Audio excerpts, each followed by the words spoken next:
Amen. Let's bow our heads. Lord, we continue to praise you. Thank you for your presence.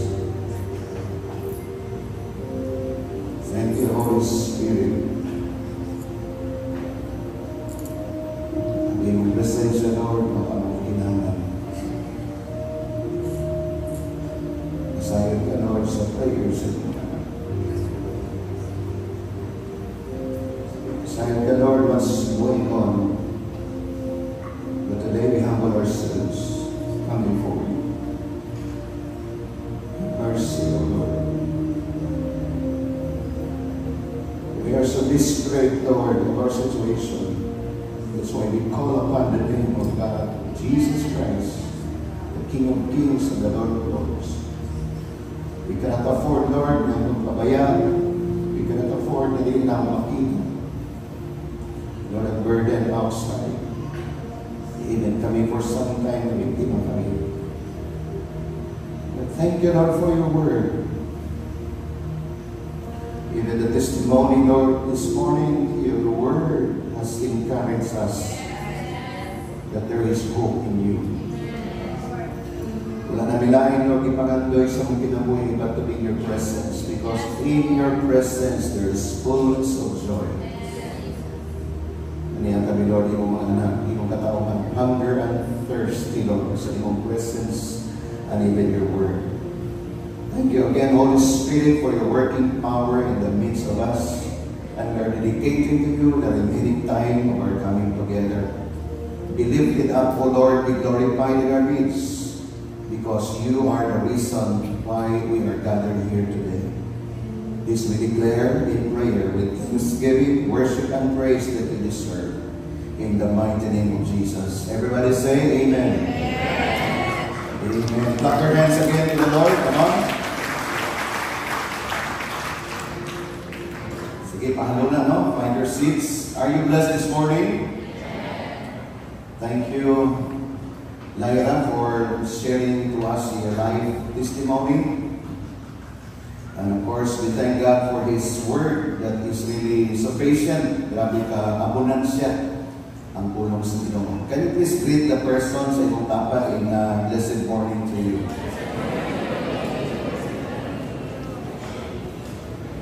So welcome sa first Sunday of the month of October. Because October is the month of GCM celebration. Hallelujah!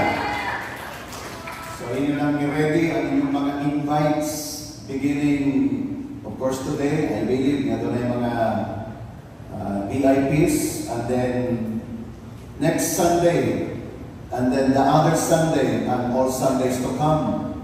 No, para the more na ito ma-embrace o masinating magyod ang fullness sa plan ni Lord sa ato mga kinabuhi.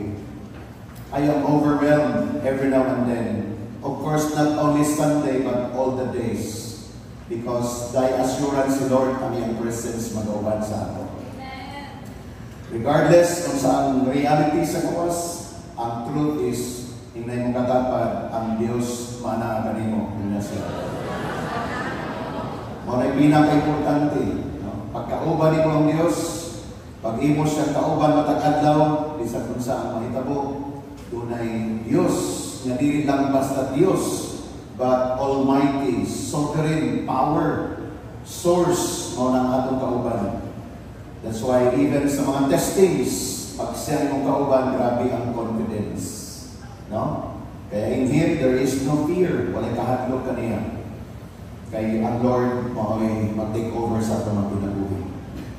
I believe that every time na nag-gather ta, will ni Lord i-reveal niya sa ato ang mga pulong niya.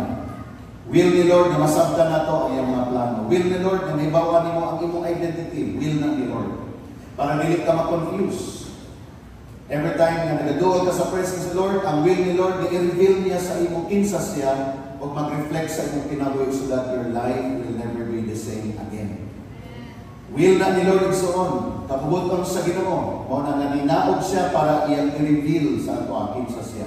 Kaya dili siya layo, He is not working from a distance. He is with us. God is with us, Emmanuel. O na yung gingon. Wala na siya nakontinto nga naa siya sa heaven. Tanaw niya yung mga katawhan. Andi nagimo siya mga rules and regulations. God Himself came down. Ninaog yun siya mismo. He humbled Himself. Grabe siya kadato. Grabe siya kakiya sa tanan. But He came here like a poor man. Aron nga, ang imong kahintang, ang imong kalisod, iya kang dadon sa iyang trono sa grasya. O nang tanan nga nag-serve kay Lord, di dapat magpabilin sa mindset nga maulang ko ni ingani lang pinabol, ingani ng ikono. Ang mindset dapat nato ingon ang Bible, let the mind of Christ be your mind as well. And you know what, there is gitawag nato nga exciting part sa atong journey kay Lord. Inay mo katapat, be excited. Ina siya. Kung sa maning excitement na gina-prepare ni Lord sa ato. Wala sa akong slide, but let me have the post about text here. Malachi chapter 3 verse 18 in iVersion. The Lord reveals that to me again this morning. And ako, Lord, salamat aning word. Din magiging excited ni Lord. Because the moment nag-decide ka na mag-serve kay Lord, the moment na nag-decide ka na mag-submit kay Lord, maunin yung mong destiny. Ingon ang Malachi 3:18, and you will again see the distinction. Say the word distinction. In Bisaya, doon ay kalainan. Halata, klaro ang kalainan along the way. Kung saan ka distinction? Distinction between the righteous and the wicked. Between those who serve God and those who do not serve God. So doon ay kalainan and so on. Mauna ang imong life is the preparation for that distinction one day. Even now, nag-manifest ng distinction. Doon ay kalainan, dili ka parihas lang sa tanan. No, dili lang kasabay sa agos, dili kasabay sa unsay puso, dili. You are a distinct person. Where in fact, ang imong kinabuhi, mahimong blessing, mauna nga itong hisgutan karagunta. Ang atong purpose kaya ng kalibutan, dapat masabta mo para maging excited ka. Kaya the moment mag-reflect ka sa pagaling na ang gingon sa Bible mo niya ang kaintang lahing lagi, then you will begin to adjust yourself. Dili ang word ang ma-adjust sa imo, ikaw ang mag-adjust. So that ang design ni Lord, ang prophetic agenda ni Lord sa imong life, mahitabo. O mo na nagapa-excite sa ato. And this is beyond religion, so on. Okay? Beyond religion. This is all about personal decision to walk before the Lord. So that makita nga distinction, wala gisulat din nga kung musuot ka nga religion, doon ay distinction. No. It's all about, it says here, between those who serve God and those who do not. The moment nag-decide ka na mag-serve kay Lord, be excited because God Himself, siya ang mag-make sa imong life at mahimong kang lahi. Distinct ka na person. Mauna ang i-declare sa words sa Panginoon. This morning, I am so excited na mag-present sa inyo sa mga pulong sa Ginoo ang title about making the most of every opportunity. Amen. Grabe ang opportunities karon nga ginasyon ni Lord sa ato. O kanang opportunity igsoon, ihatag sa Ginoo pero ikaw ang mo-decide. Okay? Si Lord nag-decide na dugay panahon. Pero karong panahon na po, ikaw na po nag-decide according sa show ni Lord na opportunity. Nga dapat maklaro sa imo, ang basis ng opportunity actually is in the Word of God. That's why gina-present ang Word ni Lord sa ato para mag-decide ka. Dili mo bang tao mag-decide para sa imo? Ang imong leader dili mag-decide para sa imo. Ikaw mismo mag-decide. Ang atong gibuhat sa church, atong gi-prepare ang sanctuary, gi-prepare nato ang music team, gi-prepare nato ang tanan. This is an opportunity for us. And the moment one ka din, mag-decide ka.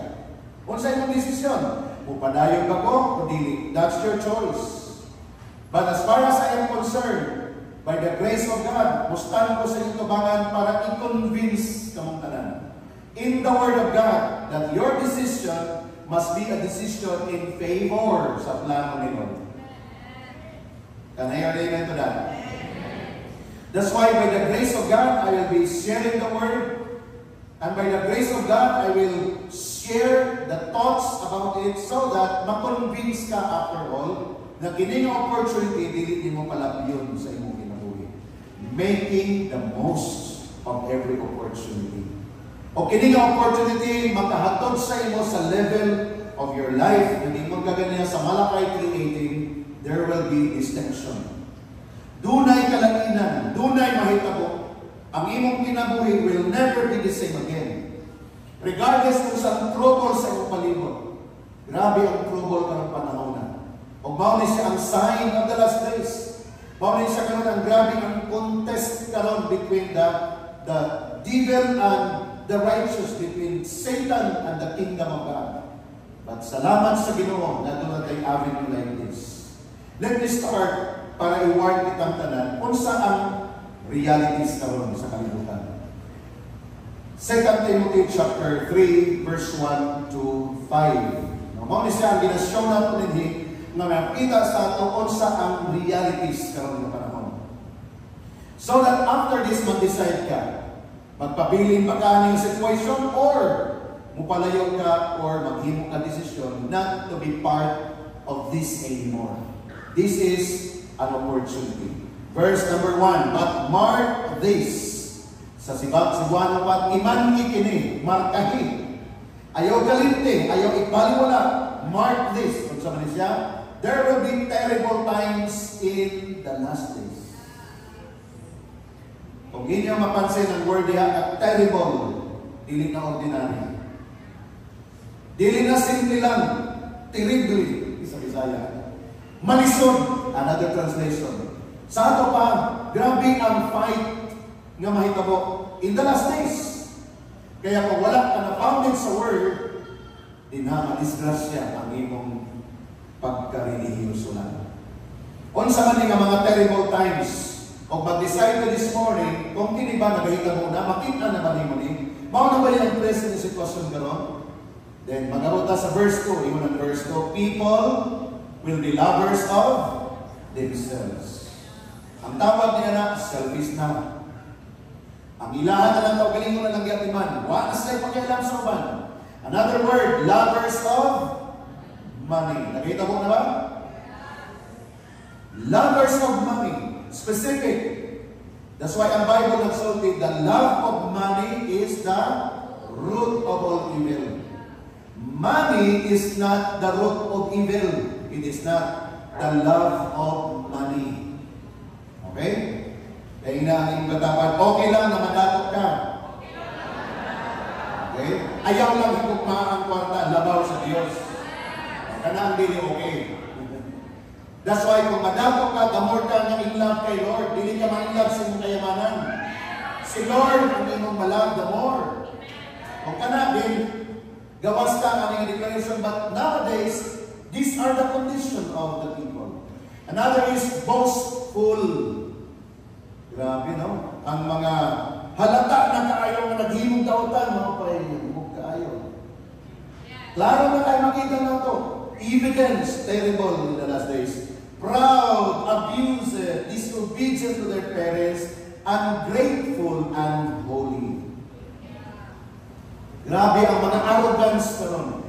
Kabamo sa sign sa arrogance sa tao, arrogant yung tao. Pag dili na siya mo submit kay Lord, di na siya mo hatag og time magsimba kay Lord, that person is so arrogant. Ambog na siya, boastful na siya.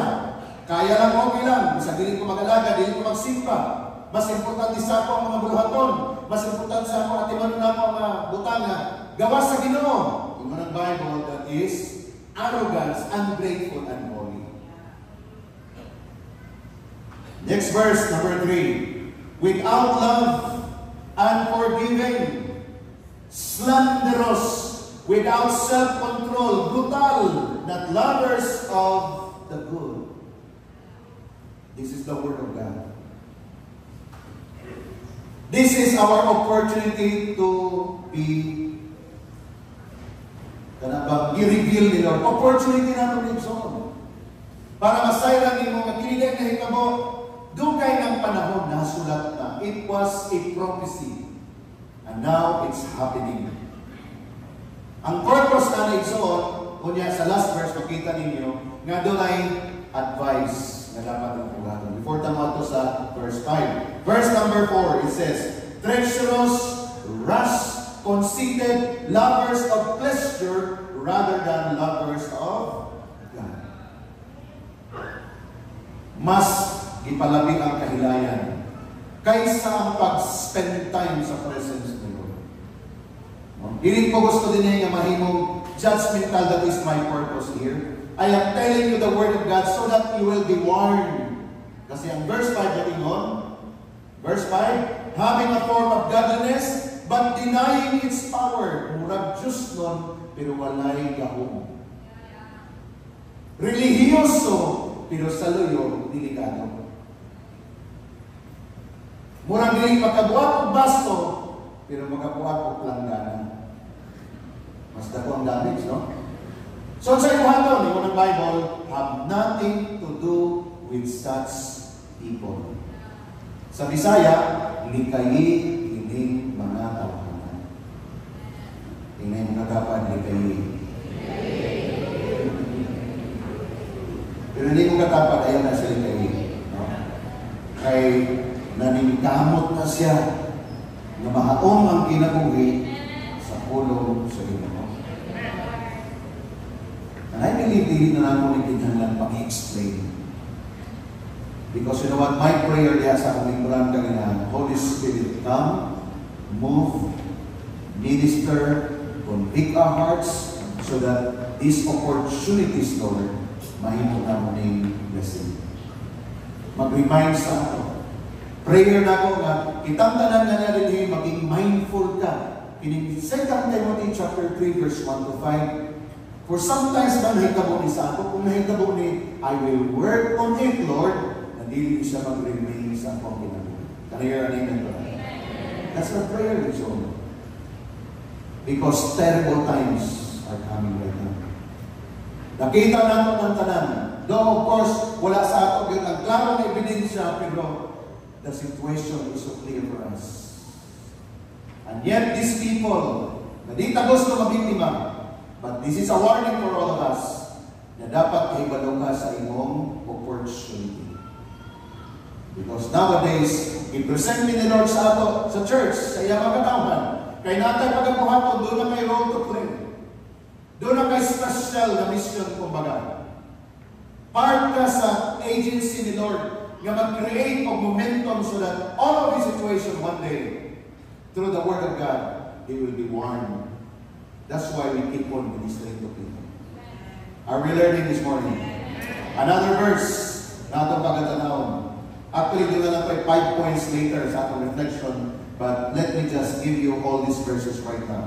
Galatians chapter 5, verse 16 and 17, and then down to verse 19.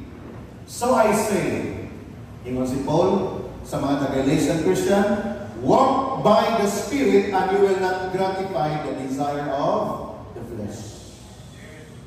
Sa ato pa, dunay solusyon. Regardless kung sa kadautan ng sitwasyon, dunay solusyon. Kung saan solusyon? Walk by the Spirit. Meaning, submit yourself to God and allow the Spirit of God to dwell in us. So that, ingon siya, ang tanang mga pangandoy sa unod, kining atong unod, grabing pangandoy. So that, ingon siya, you will not gratify the desire, dili ma-highlight ang baga. Doon na kay bless, doon na kay unod, doon na kay pangandoy, mga dautan sa iyong mga plano, but the moment you allow the Spirit of God in us, then all of those dautan na pangandoy, the Holy Spirit Himself, iyan ang i-minister sa atin. So kung wala yung decision sa pag-serve kay Lord, wala yung decision na mag-spend time sa presence ni Lord, grabe ang pag-iral sa unod-unod na tinguha. Pag di ka mag-spend time sa pag-worship kay Lord, di ka maghatag sa mong time kay Lord, ang iral sa mong kinabuhi, ingon siya, ang mga unod-unod. Less, ingon siya. Later, iyang isa-isa din na kung sa manisya. Verse 17, for the flesh desires what is contrary to the Spirit. Grabe, no? Kabalo mo, ang war, wala sa gawas, nasa sulod. Pag mag-serve ka kay Lord, matrigger ang demonyo. Testimony na karon nabibog na ako. The more siya nga nagdugdog sa Ginoo, uy, naninuod ang demonyo. Tanang mga weakest area, tanang mga gitawag na itong argument, iyang i-activate. Para lang ma-shake ka. Iyan lang kabattle yung sumon. So, kung sa iyong antidote, kung sa iyong kabag, the more ka nga magsugod sa Ginoo, the more ka nga mag-spend time kay Lord, kay dili nato makaya sa atong kaugalingong paningkamot. Contrary na sila, kalaban na sila, ang fleshly desire o ang spirit.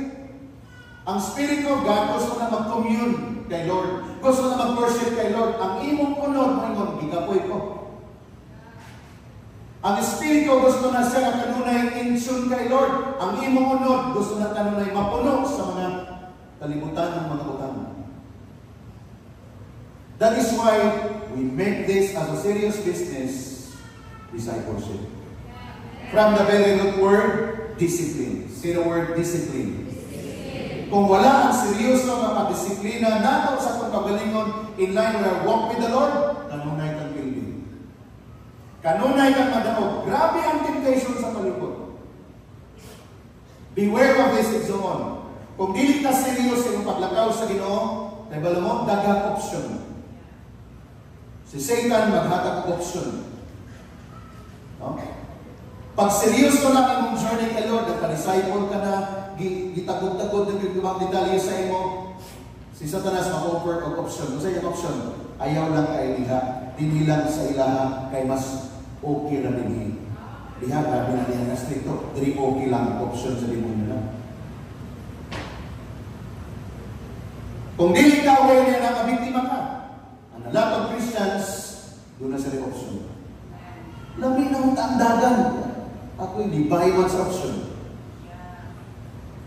And that is not our portion of Zoon. Kaya in the last days, na kinahanglan ng authentic.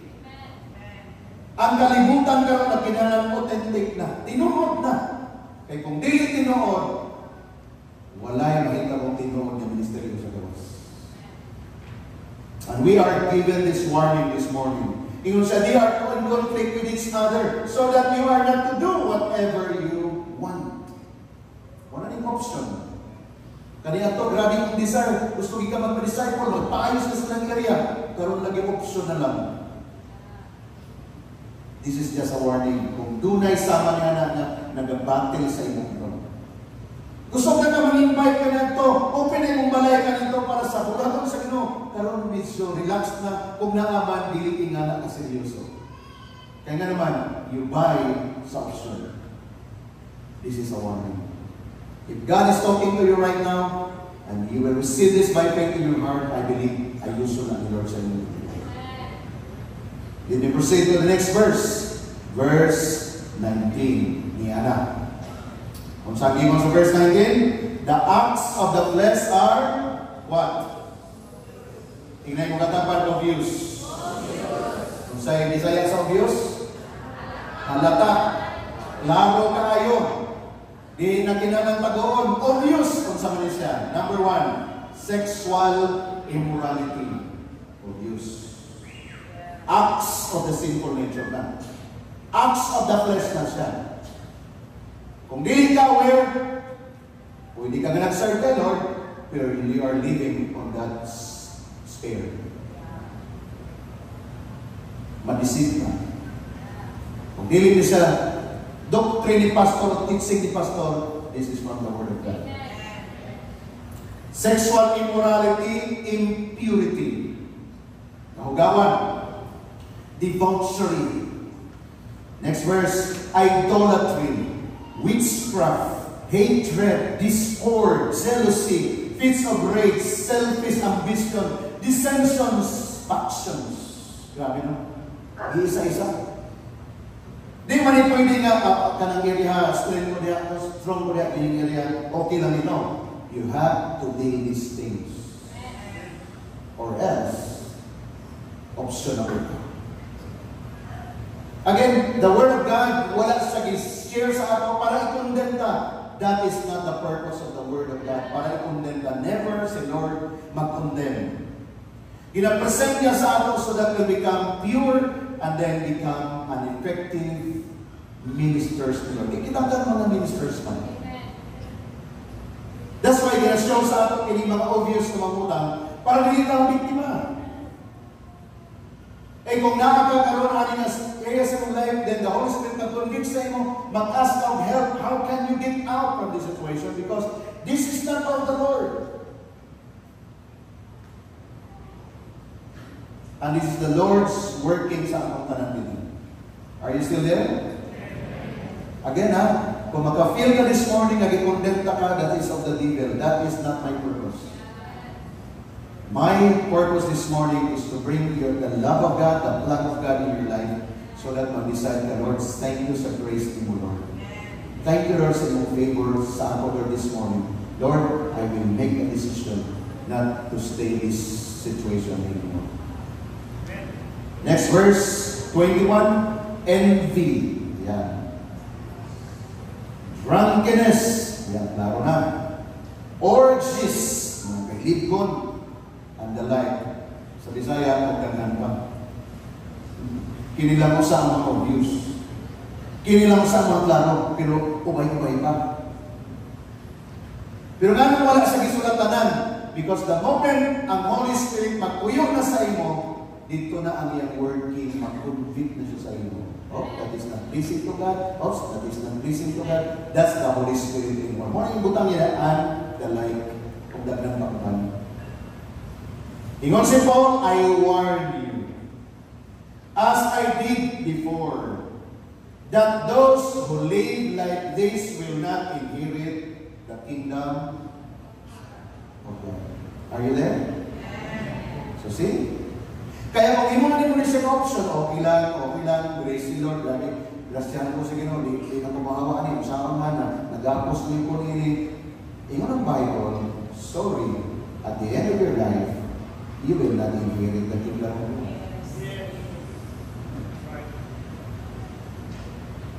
So this is a clear manifestation right now kung sa takalap ni Lord. You know what? Sa diyang mabasa ka ng Bible, please, ang imong heart dapat ma-change na, Lord. Ingani ko yung kalab, Lord.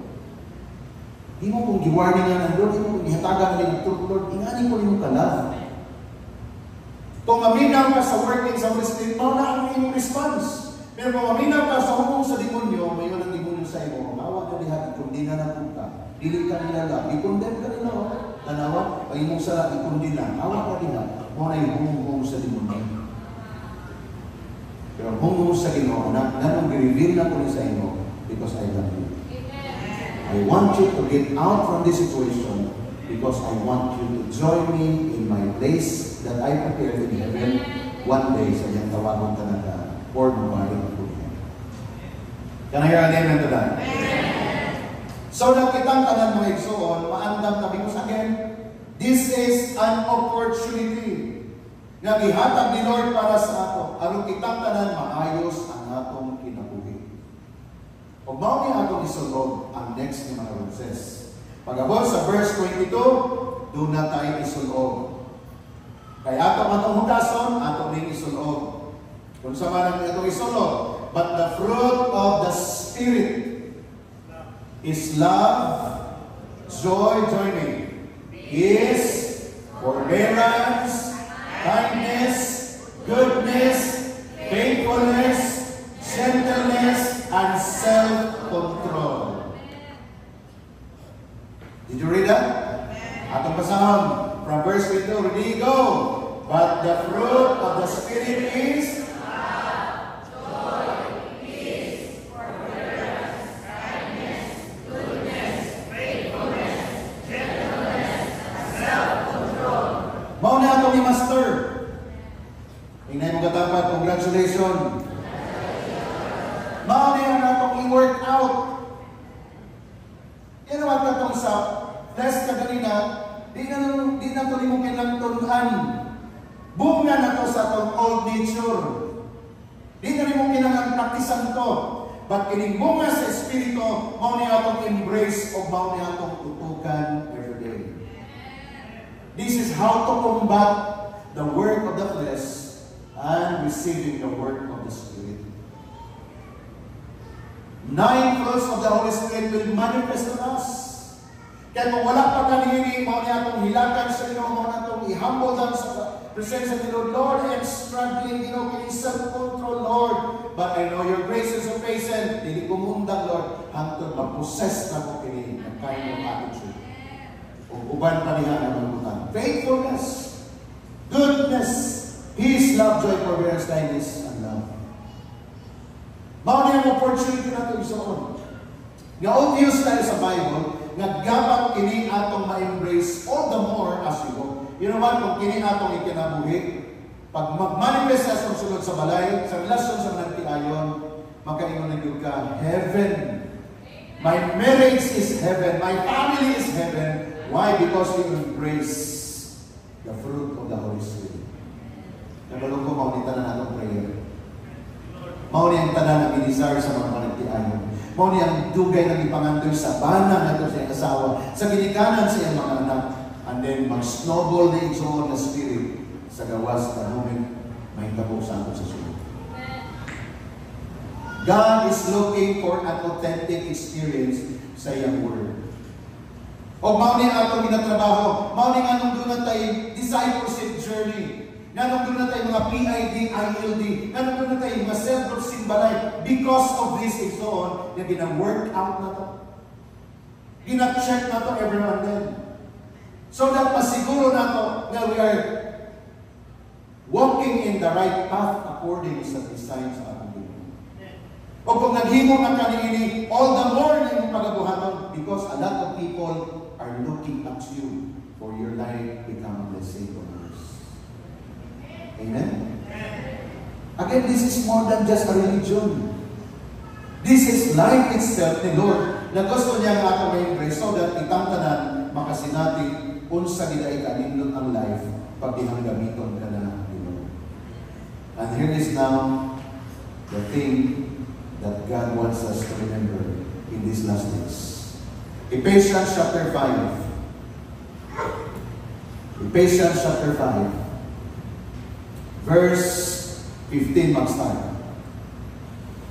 Ingon ang Bible, be very careful then. See? Hinay mo dapat pagbantay kayo.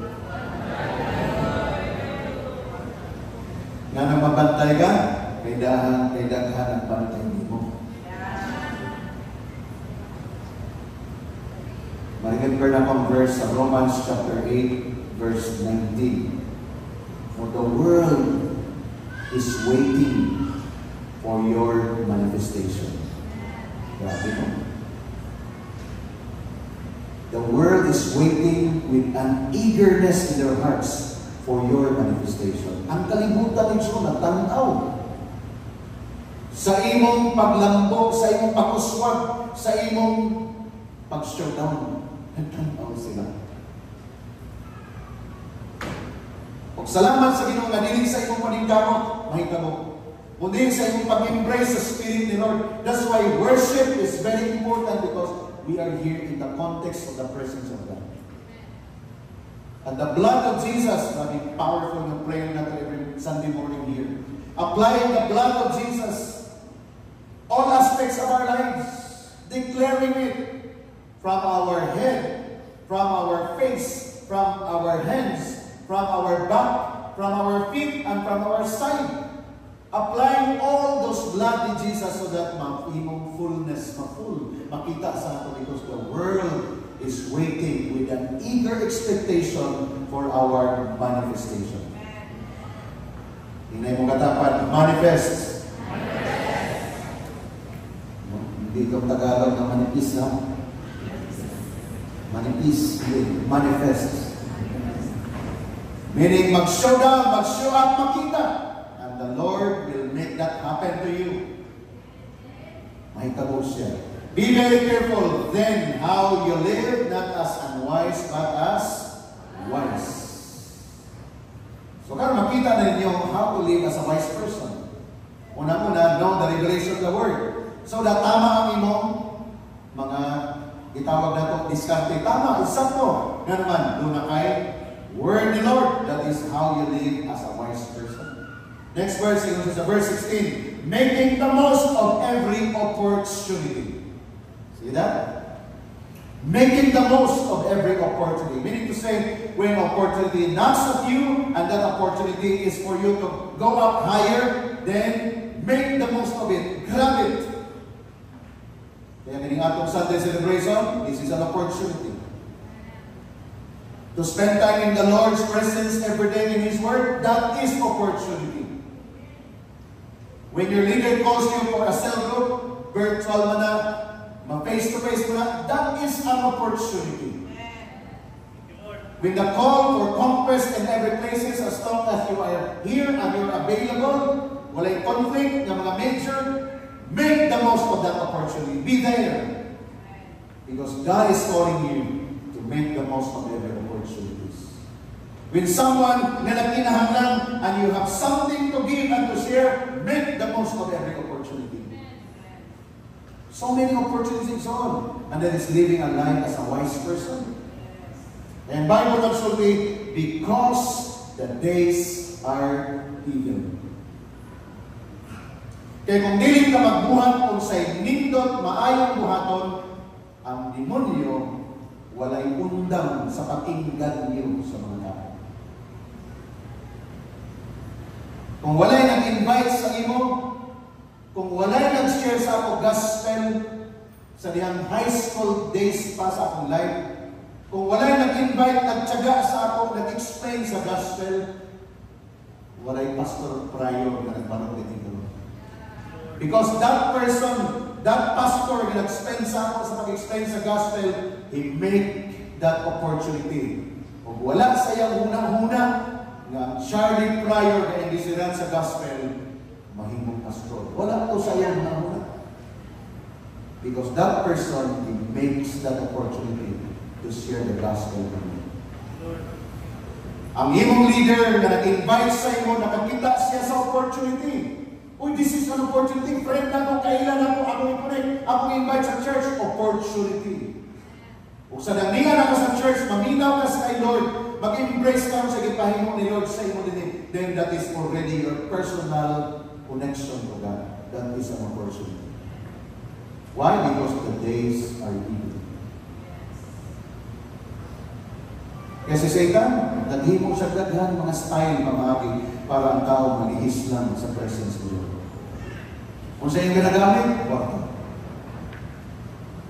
Kung sa iyong ginagamit, position. Influence. Ginagamit na ni Satan para lang malihis ang tao sa tamang na direksyon na gusto ni Lord sa atin. That's why when I say every Sunday din sa inyo, congratulations, that is from the depths of my heart. Congratulations because you are here. Respond ka sa calling ni Lord. That's why I congratulate you because you overcome the temptation of the enemy. Kaya malukog dagan sa inyo ka-struggle pag Sunday. Ang uban bilingkod nakashow up pag Sunday. Grabe, nag-isip kung sa mga akong nahon. Grabe ni importante ni mo. Grabe, nag-struggle ka every Sunday. But the moment you decide, no matter what, I will be there. I will worship the Lord. Then I will say to you, congratulations. Palakpakan natin si Lord for that. Because nag-engage ka sa personal battle na. Wala kang nangyayari kay grabe ka kulit ang nag-invite sa imo. Nag-decide ka kakaroon sa inyong heart. Nag-decision ka, personal na decision.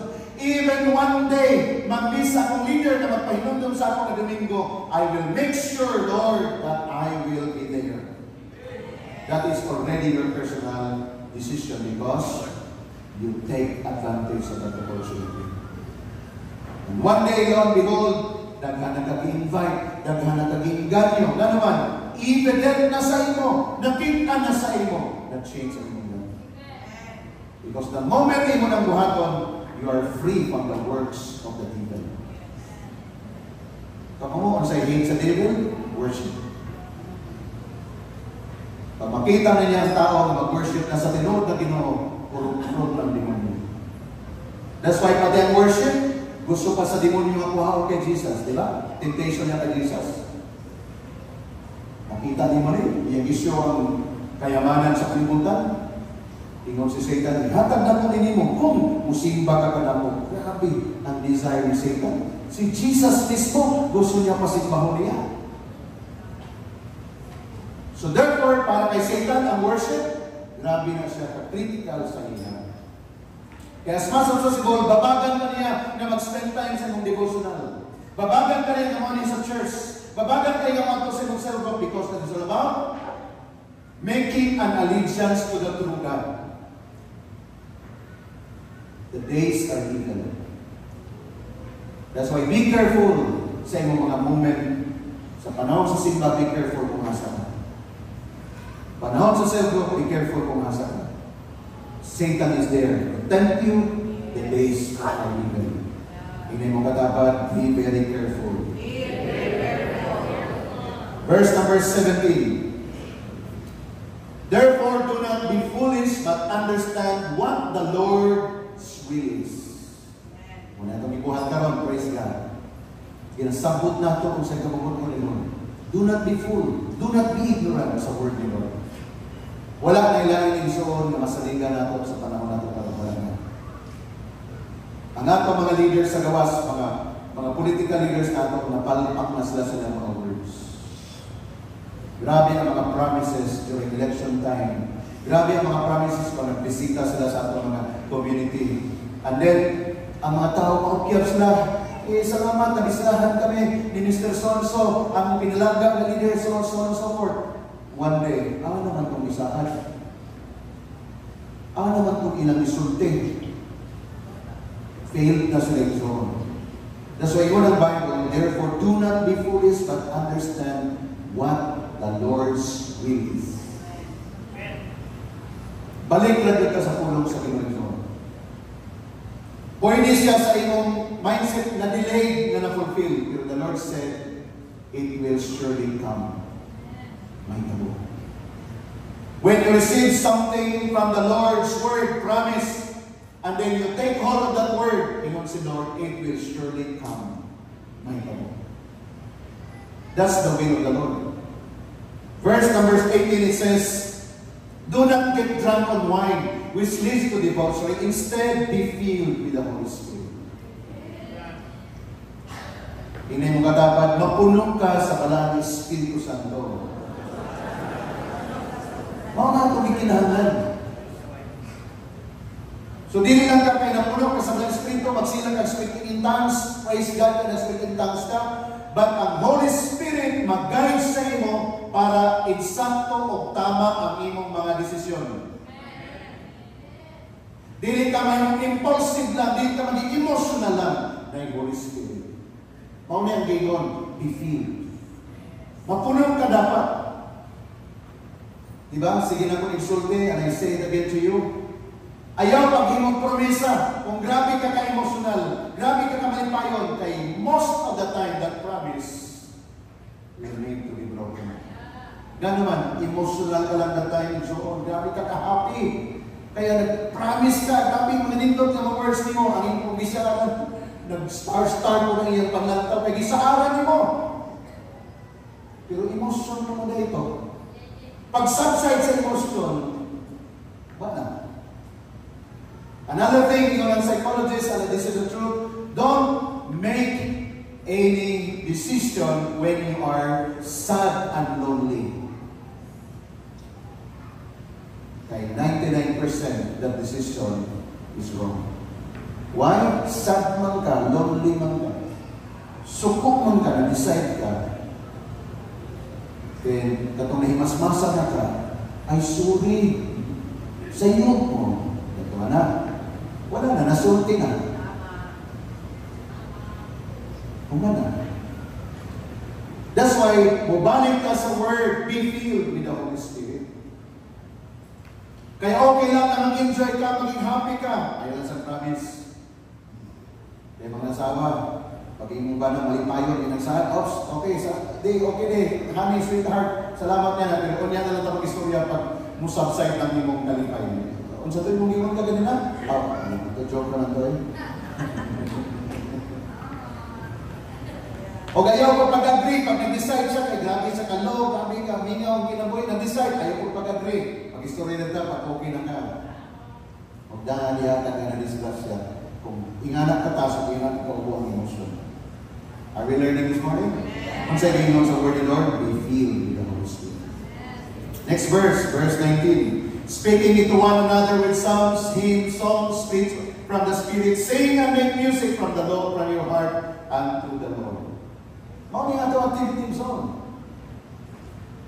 Making the most of this opportunity, matagusa, mag-encourage sa one another, mag-iskuntag mga pulong sa Diyos, psalms, hymns, atong ipang-declare, and then songs from the Spirit, and then mag-music ka, melody of praise ka, kay mao na ang dapat na ibuhatan nato as we enjoy the presence of God.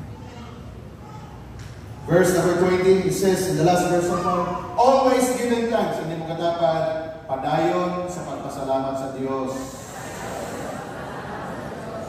To God the Father for everything in the name of our Lord Jesus Christ. Mao niya itong i-master. Mao niya ang dapat natong himuon ng kultura sa sulod sa balay. Pag may problema, let's come, let's worship the Lord. Kung yan na natin isubukan ng problema, kay problema na natin na. After ka mag-read, mag-worship, then kung sa'yo problema, atong isubukan. Hindi nga na. Lahing ang momentum, lahing ang spirit. Why? God already captivate, consume the spirit na nagdala ng problem. Wisdom na lang ng pamilya para sakto tama ang mga desisyon ninyo. The Lord has given us this direction. Kaya nga naman again, paligta, natay calling, natay kapag. We are no longer living for ourselves. We're no longer living for just our family. There is a greater calling na pinag-prepare ni Lord sa ato. And that is to win souls and make disciples. So go beyond sa imong personal lang. Go beyond even sa family mo. Ba? Dito na nag-start sa personal. Then atong giatiman ang pamilya. After that, look outside and say, Lord, send me. I'm willing to be used to you. That is our opportunities. And then the last verse so far na kung i-prepare din is found in the book of Romans chapter 1, verse 16 and 17. Digita mag-jumpstart sa pinaka-opportunity na gusto ni Lord at i-join sa church. At kung dumanan sa pagbasa ang pusog, ang gingon sa Romans 1, 16 to 17. Ready? 1, 2, read. For I am not ashamed of the gospel because it is the power of God that brings salvation to everyone who believes. First to the Jew, then to the Gentiles. For in the gospel, the righteousness of God is revealed. A righteousness that is by faith, from first to last. Just it is written, the righteous will live by faith. Look at the verse here in verse 17. That is by faith from first to last. Nagsugod ka sa pagtuo sa sinugdan, hangtod nagpadayon ka ang pagtuo mag-increase hangtod sa katapusan. Dili pwede mag-change. Nagtuo ka na si Kristo lang atong manluluwas, walay lain na manluluwas, siya lang. From first to last, pabilin ka anak na pagtuo. Dili kayo ay doon naman ay plus. Uy, kinahanglan man rin ako ni. Uy, kinahanglan man rin ako ni para magdugangan pag kaluwasan. Wala yung nga na isoon. Kaya wala tayong additional sa imong atong kaluwasan.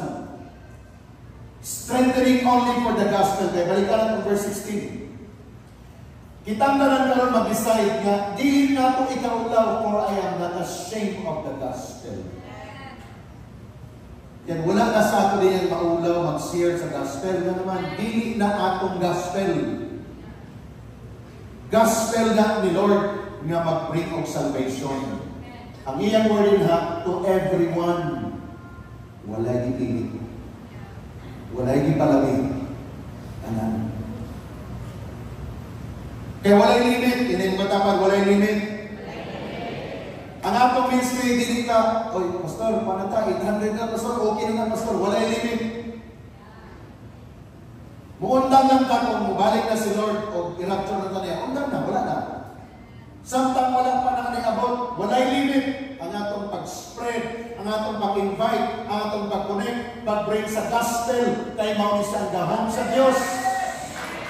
Hallelujah! Pagpakan natin si Lord nga, mao ni ang atong gina-journey sa kinabuhi. O sa maning gospel, the gospel of salvation. And that salvation will bring redemption. Gilukap ta ng gospel na to. Gospel of renewal. Ma-renew imong mind, mag-change ang direction sa imong life. Ang person na naka-receive sa gospel na sa Jesus Christ, di na siya magpabiling sa iyong old nature. Nag-change ang iyang direction. And that person sa diyan na-change sa imong mindset, na-change sa imong core sa dagan sa imong kinabuhi, you are now entitled for the gospel of restoration. Ang tanang nangawala na para nimo, ingon ni Lord, I will give it back to you.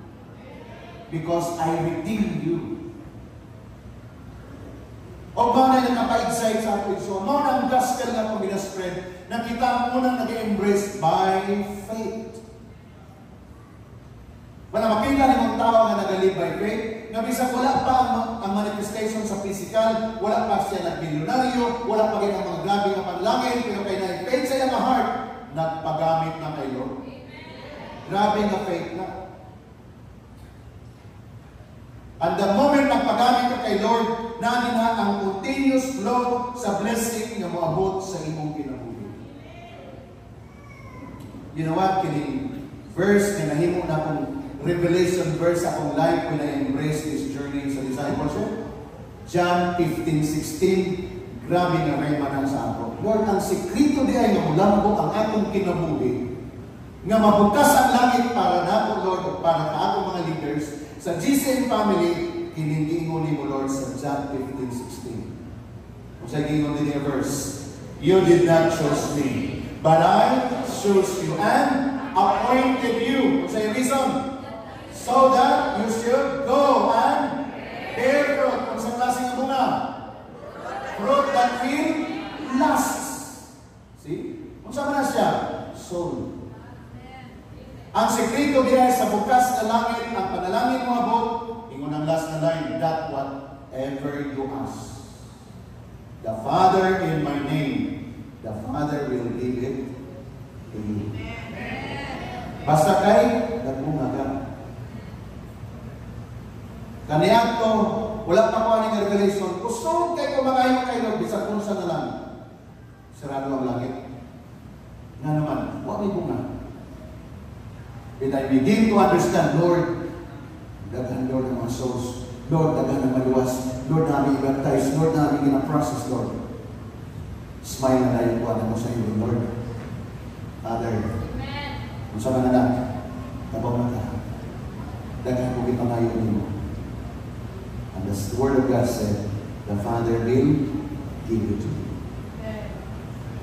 May this morning, may mo rin yung revelation. Leaders, primary leaders, 144 leaders, may muna itong revelation. Ang sekreto diya sa breakthrough sa akong life is when I get involved with the winning souls. And that soul ma-integrate sa imong kingdom. That soul mahimong disciple. That soul ma-send na ko. And that soul one day, mag-win na po siya.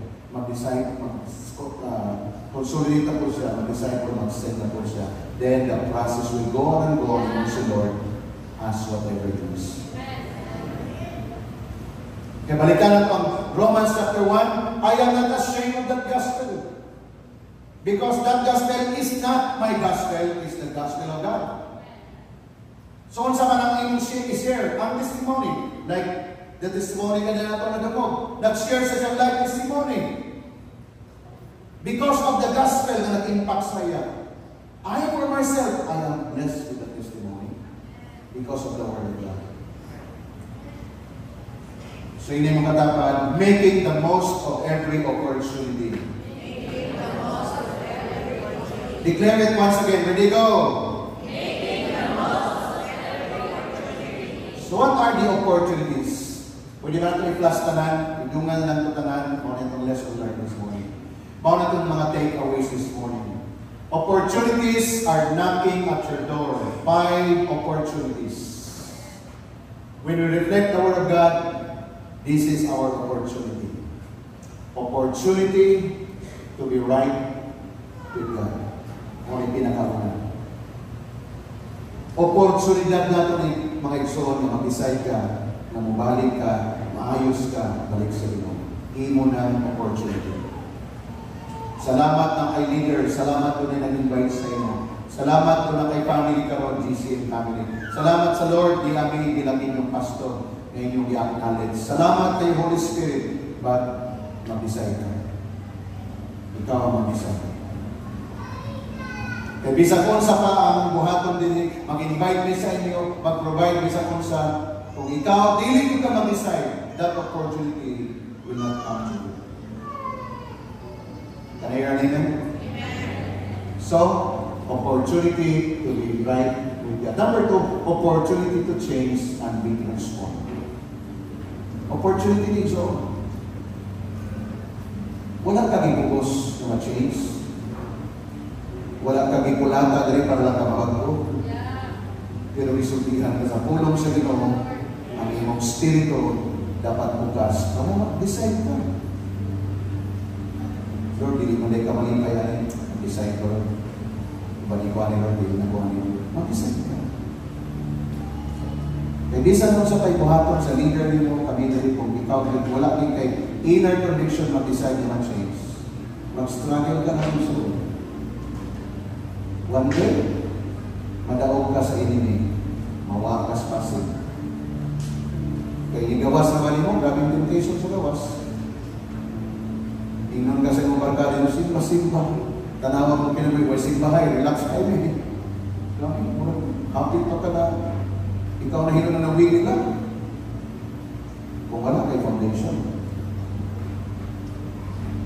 Do not compare your life to others like kung saan standard sa kalibutan. Mag-isip ka.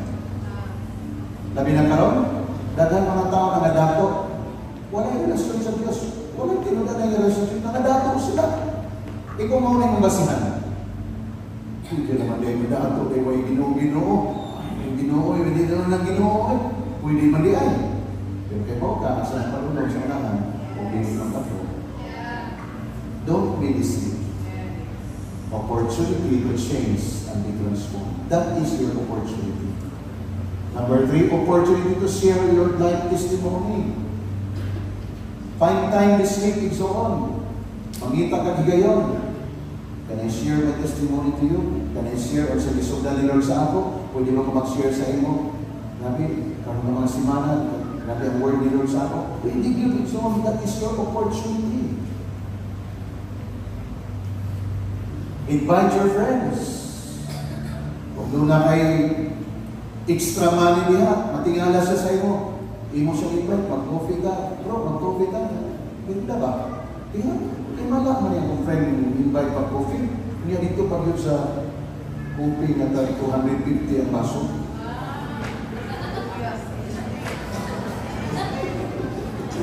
Pwede nung daan ng kwan lang, itong 3-in-1 na lang ba? Kaya dito mo yun. Why? Gusto ka mag-invest. Opportunity to be a blessing to others. Amen? Find time this week, mag-bless ka others. You know what? Pag kung naka-desire na mag-bless others, the Lord will enable you.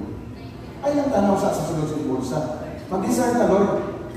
Gusto ko, Lord, mag-bless sa ilan. Pero nakita niyo lang ang invitation. But Lord, deep inside my heart, I want God to be used by you. The Lord will bless you. That is an opportunity. Because the Bible said, He will give the bread. He will give also the seed. Don't eat the seed. Eat the bread. The seed must be planted. Did you read the verse? Ayaw ka muna apil ang liso. May katso ka. Itanong. Itong bread mo itong imong enjoy to bless others. Number 5, opportunity to win souls and make disciples. Is that an opportunity? Ayaw din yung isipan na win souls and make disciples subok sa simbahan. Mandato ni pastor, this, wala na pilit na ako. Hinay mo katapan, this is an opportunity. Kung naadili atong breakthrough. Naadili ang open heaven sa imong life, sa imong negosyo, sa imong trabaho. The moment mo engage ka sa pagpangabi o kalag o pag-imong disipulo. The more ka na nagyalagaan, the more ka maging mature. Ayaw lang mag-serve kay Lord, ikaw na usap. Wala na accountability na. Of course, okay lang nagsugod ko na ikaw lang. Pero one day mag-pray ka, Lord, gusto ko Lord someone, maka-invite ko. And the moment ka ng someone mong i-invite mo, abot na din matingala ka, ulahin na imong position. Maging aware ka na. Dapat ang disipulo ang araw ni Sako. Pinalang mo simpag yung gusto mo ng araw ni Sako. Okay lang, pakinggan ang motivation sa pagsugod, pero nag-grow ka. That is how to grow fast. And these are all bad opportunities. How many of you mag-pray this morning, the Lord, I will take advantage, making the most of every opportunity? How many of you pray that prayer this morning? Anito ka talaga? Mag-pray ka. Yes, sa mga itindugan, mag-pray ka, Lord. Opportunity na mo. Na gusto na mo i-embrace ang life. Lord, ako nang isa-isa akong Lord, maging pangayos ko sa iyo, Lord. Lord, ako i-grab ang opportunity, Lord, yung sa tayo na dapat change and transformation. Ako na lang i-embrace. Lord, ako i-share akong testimony, Lord. Just ilang kami mo ito, mag-share ko. Bahala na ka, Lord, sa impact sa ilang akong testimony. Basta mag-share ko sa akong life testimony. Lord, mahimo kong blessing sa mga people around you. In words, not necessarily money. Okay? Help them, encourage them, bless your message, empower them, care for them. And then number 5, kailangan pag-win of souls, which is the heart of Jesus. Father, close your eyes and begin now to talk to God and grab this opportunity, making the most of every opportunity. Come on.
Jesus.